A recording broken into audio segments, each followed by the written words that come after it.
Hello dear students, इस video में बच्चों हम कंबशन और फ्लेम के बारे में पढ़ेंगे। कंबशन मतलब जो बर्निंग होती है, कोई भी फ्यूल जब जलता है, और फ्लेम मतलब उसकी जो लौ होती है उसके बारे में पढ़ेंगे। तो बच्चों आपने देखा होगा कि जब एक मोमबत्ती जलती है तो उससे रोशनी होती है।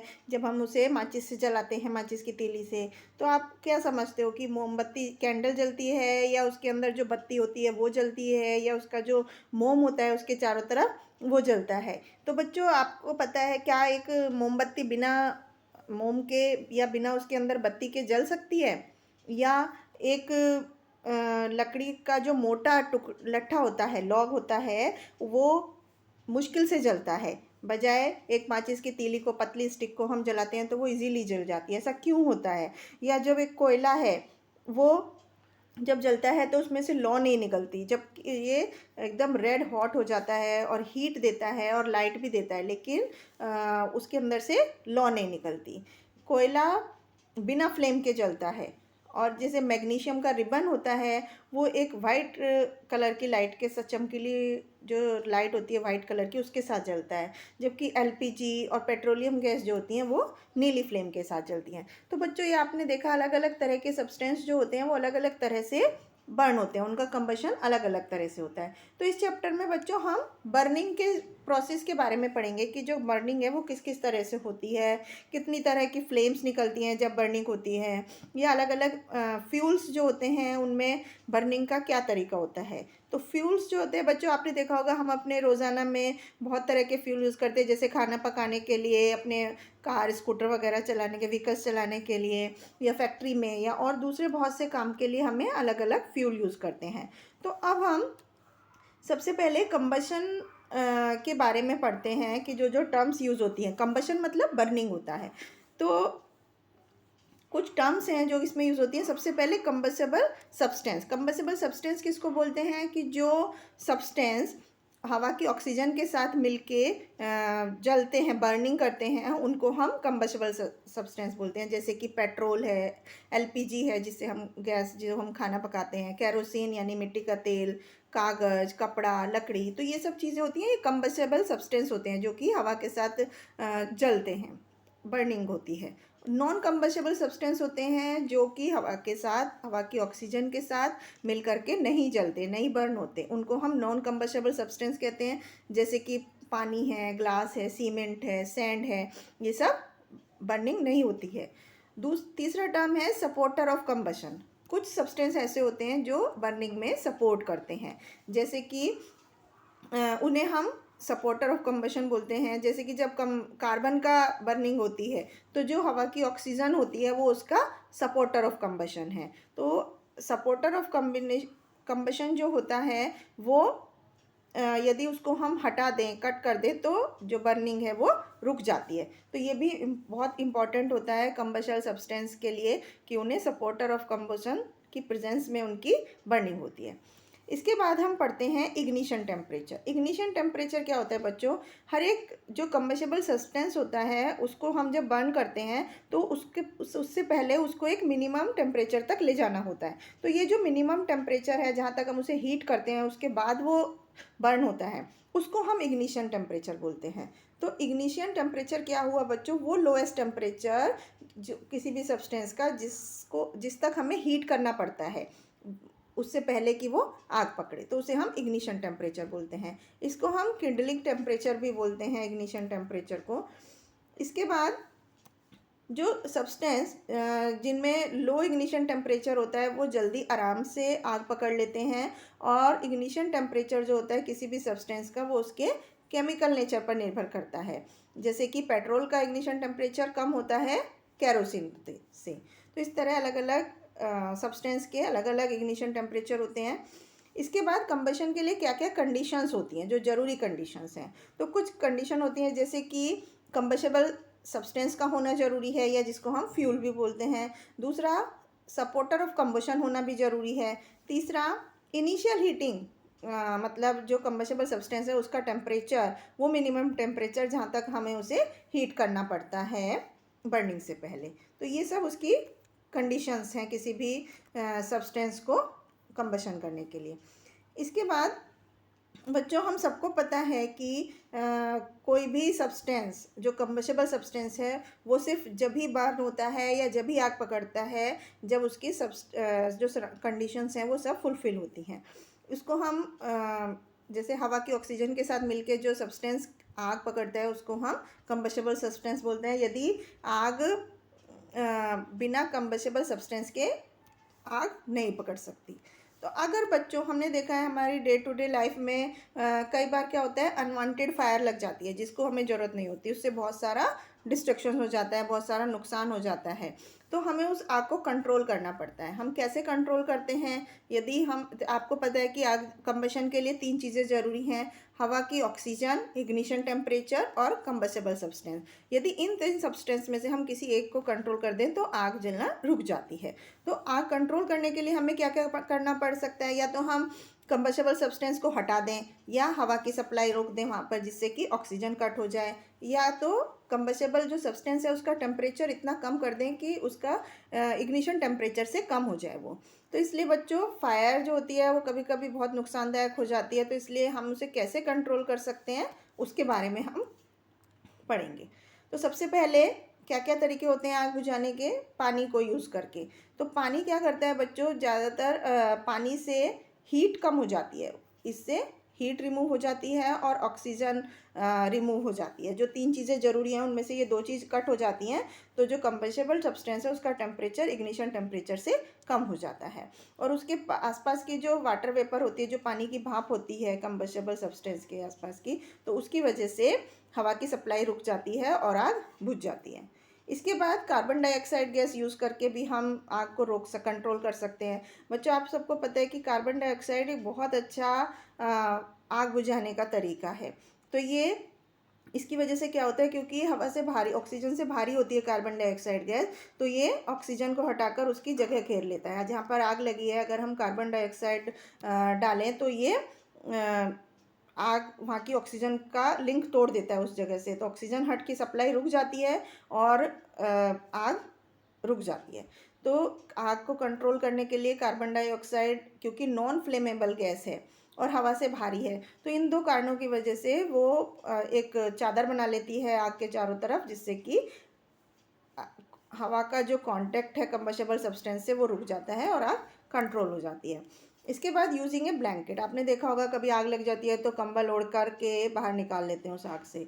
तो यदि किसी व्यक्ति के कपड़ों में आग लग जाती है तो उसकी ऑक्सीजन से सप्लाई हटाने के लिए ये ब्लैंकेट जो होता है वो आग बुझाने का काम करता है। इसके बाद हम पढ़ते हैं टाइप्स ऑफ कंबशन। कंबशन कितनी तरह के होते हैं? तो सबसे पहले होता है रैपिड कंबशन। रैपिड कंबशन मतलब जो बहुत फास्ट हो जाता है। तो ये सब्सटेंस जब होता है केमिकली ऑक्सीजन, हवा जो एटमॉस्फेयर के ऑक्सीजन से रिएक्शन करता है और उसकी इग्निशन टेम्परेचर से ऊपर पहुंच जाता है, तो बहुत ज़्यादा हीट और लाइट बहुत ही कम समय में प्रोड्यूस हो जाती है। तो इसको हम रैपिड कंबशन बोलते हैं या बर्निंग बोलते हैं। तो बर्निंग जो होती है वो हाइड्रोकार्बन होते हैं ईंधन के, जैसे एलपीजी है, लिक्विफाइड प्रोफाइल गैस, जो लिक्विफाइड पेट्रोलियम गैस जो कि हम कुकिंग के लिए यूज़ करते हैं, कैरोसिन, पेट्रोल, ये सब रैपिड कंबशन के उदाहरण हैं। इसके बाद स्पॉन्टेनियस कंबशन होता है, जब कभी कभी क्या होता है कि अचानक से आग लग जाती है बिना फ्लेम की, फ्लेम में चेंज हो जाती है। तो बिना किसी, अगर हमने बाहर से बिना उसको कोई इग्निशन नहीं दिया, उसको इग्निशन टेम्परेचर तक नहीं पहुंचाया, उसके बिना भी एकदम से आग लग जाती है। तो इस तरह के कंबशन को हम स्पॉन्टेनियस कंबशन बोलते हैं। तो जो वाइट फास्फोरस होता है उसे हम हमेशा इसलिए पानी में स्टोर रखते हैं क्योंकि अगर उसका टेम्परेचर 35 डिग्री से बढ़ जाता है रूम टेम्परेचर से, तो वो अचानक से उसमें आग लग जाती है। इसके बाद इनकम्प्लीट कंबशन होता है। इनकम्प्लीट कंबशन क्या होता है कि जब हवा की मात्रा, ऑक्सीजन, हवा में से ऑक्सीजन जो होता है वो सफिशिएंट मात्रा में नहीं होती है, तो जो आग लगती है उसको हम इनकम्प्लीट कंबशन बोलते हैं। जब कार्बन और ऑक्सीजन इनसफिशिएंट मात्रा में ऑक्सीजन के साथ कार्बन रिएक्ट करता है तो कार्बन मोनोऑक्साइड गैस बन जाती है, और जो कि बहुत ही पॉइजनस गैस होती है कार्बन मोनोऑक्साइड। इसलिए इनकम्प्लीट कंबशन जो होता है वो एनर्जी का नुकसान है। कंप्लीट कंबशन क्या होता है? कंप्लीट कंबशन होता है जब कोई भी कंबशन हवा की, एक ऑक्सीजन की कंप्लीट मात्रा में, मतलब सफिशिएंट अमाउंट में होता है तो उसको हम कंप्लीट कंबशन बोलते हैं। कंबशन जैसे कि कार्बन है और ऑक्सीजन के साथ रिएक्ट करके जब सफिशिएंट ऑक्सीजन उसको मिलती है तो कार्बन डाइऑक्साइड गैस बनाता है, जो कि कंप्लीट कंबशन होता है। इसके बाद फ्लेम क्या होती है? फ्लेम मतलब लो। तो बच्चों आपने देखा होगा जब आग लगती है तो उसमें से जो गैसियस फॉर्म में जो हमें दिखाई देती है विजिबल लाइट जो निकल रही होती है उसको हम फ्लेम बोलते हैं। इसका फ्लेम के कलर अलग अलग हो सकते हैं कंबस्टेबल सब्सटेंस के अकॉर्डिंग, कि उसको किस मात्रा में, कितनी मात्रा में ऑक्सीजन मिल रही है, फ्लेम का टेम्परेचर के अकॉर्डिंग और अलग अलग ईंधन के हिसाब से इसके कलर अलग अलग होते हैं। कैंडल फ्लेम की अगर हम बात करें, कैंडल बच्चों आप सबको पता है कि लाइट रोशनी का अच्छा सोर्स है, और इसमें क्या होता है कि एक मोम का एक सॉलिड बॉक्स होता है, उसके अंदर एक बत्ती लगी होती है कॉटन की। तो ये जो कैंडल होती है ये मधुमक्खी के छत्ते से जो मोम मिलता है या दूसरे प्लांट से भी कुछ वैक्सेस मिलते हैं उनसे बनी होती है। आजकल क्या होता है ज़्यादातर कैंडल जो होती हैं वो पैराफिन से बनी होती हैं। तो पैराफिन और प्लास्टिक के मिक्सचर से बहुत सारी मोमबत्तियाँ बनाई जाती हैं। तो जब एक कैंडल जलाई जाती है तो उसको माचिस से जब हम आग लगाते हैं तो कैंडल पिघलती है और एक कम मात्रा में जो मोम होता है वो वेपोराइज होता है, वो भाप में कन्वर्ट हो जाता है और ऑक्सीजन की, वातावरण की जो ऑक्सीजन होती है उसके साथ कंबाइन होकर एक लौ बनाता है। तो ये जो लौ होती है ये सफिशिएंट हीट देती है मोमबत्ती को जलने के लिए, और इस तरह से मोम पिघलता रहता है ऊपर से नीचे की तरफ और कैंडल लो देती रहती है। तो अलग अलग कैंडल की जो लो होती है उसमें कई जोन होते हैं, 3 जोन होते हैं, आउटर जोन, मिडिल जोन और इनर मोस्ट जोन, सबसे अंदर का जोन। तो सबसे पहले जो आउटर जोन होता है उसको हम नॉन ल्यूमिनस जोन भी बोलते हैं, जो कि कंप्लीट कंबशन का जोन होता है। और ये इसका जो एम्पल होता है ये ऑक्सीजन इसमें कंप्लीट कंपनसेशन के साथ की उपस्थिति में ये होता है। मिडिल जोन जो होता है उसमें वो ल्यूमिनस जोन होता है। इसमें वैक्स जो मोम होता है, मोम की जो भाप होती है, भाप के रूप में होता है, उससे बर्निंग शुरू होती है। ये येलोइश कलर की फ्लेम होती है जो कि ऑक्सीजन इस एरिया में बहुत ज़्यादा मात्रा में नहीं होती है, तो ये जो मोम की जो भाप होती है वो पूरी तरह से नहीं जल पाती। इसका टेम्परेचर लगभग 1200 डिग्री सेल्सियस होता है। इसके बाद इनर मोस्ट जोन होता है जो कि डार्क जोन जिसको हम बोलते हैं, ये काले रंग का होता है और ये जो बिना जला हुआ मोम की भाप होती है उससे बनता है, और ये सबसे कम गर्म वाला हिस्सा होता है जिसका तापमान लगभग 800 से 1000 डिग्री सेल्सियस तक होता है।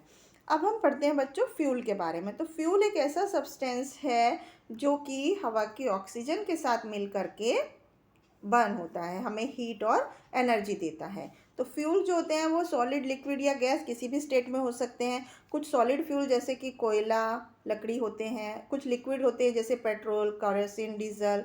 तो कुछ गैसियस फ्यूल भी होते हैं जैसे नेचुरल गैस, एलपीजी और सीएनजी।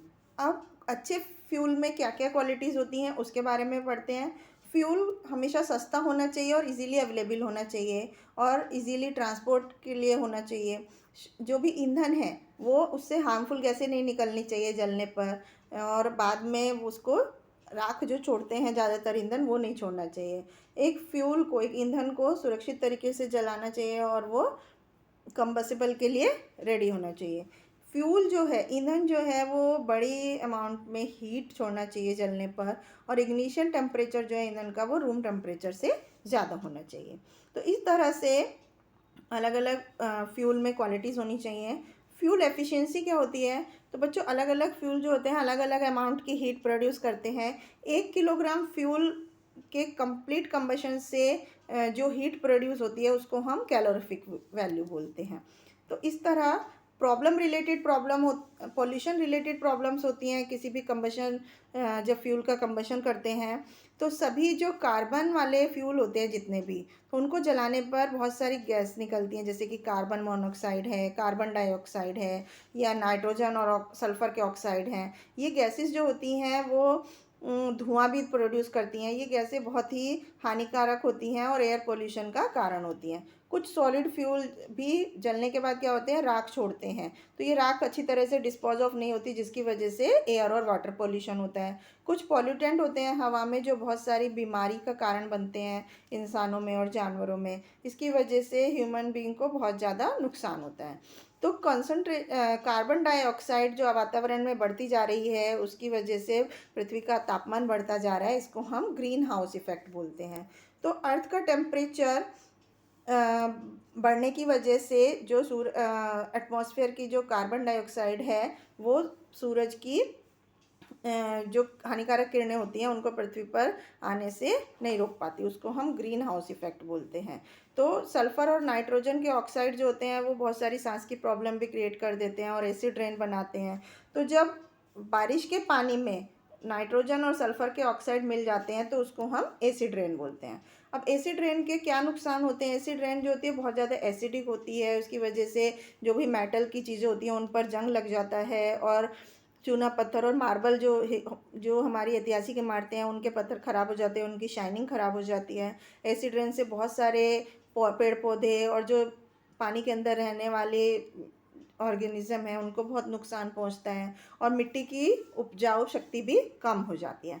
अब हम पोल्यूशन को कंट्रोल करने के लिए जो ईंधन के जलने से जो पोल्यूशन होता है उसको किस तरह कंट्रोल कर सकते हैं? तो बच्चों हमें अलग अलग तरह की एनर्जी का सोर्स ढूंढना चाहिए, जैसे कि सोलर एनर्जी है या विंड से प्रोड्यूस होने वाली एनर्जी है, या इसके अलावा हमें लाइट और फैन जब यूज़ में नहीं होते हैं तो उनको बंद करके बिजली सेव करनी चाहिए।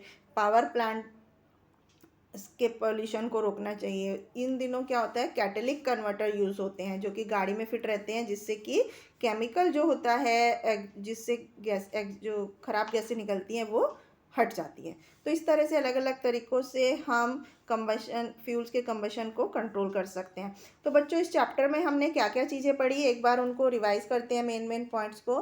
कंबशन क्या होता है? कंबशन एक ऐसा प्रोसेस है किसी भी सब्सटेंस की बर्निंग का जो कि हवा की उपस्थिति में होता है और बहुत सारी हीट और लाइट देता है। दूसरा, कंबशन में 3 कंडीशंस होती हैं, इग्निशन टेम्परेचर और कंबसेबल सब्सटेंस की उपस्थिति और सपोर्टर ऑफ कंबशन। तीसरा, किसी भी कंबशन के लिए जो कंडीशंस होती हैं वो ऑक्सीजन होना चाहिए, कंबसेबल सब्सटेंस होना चाहिए और इग्निशन टेम्परेचर होना चाहिए। कैंडल की जो फ्लेम होती है, लौ होती है, उसमें 3 जोन होते हैं, आउटर जोन, मिडिल जोन और इनर मोस्ट जोन। तो आई होप आपको समझ में आया होगा कंबशन किस तरह से होता है, किस किस तरह का होता है।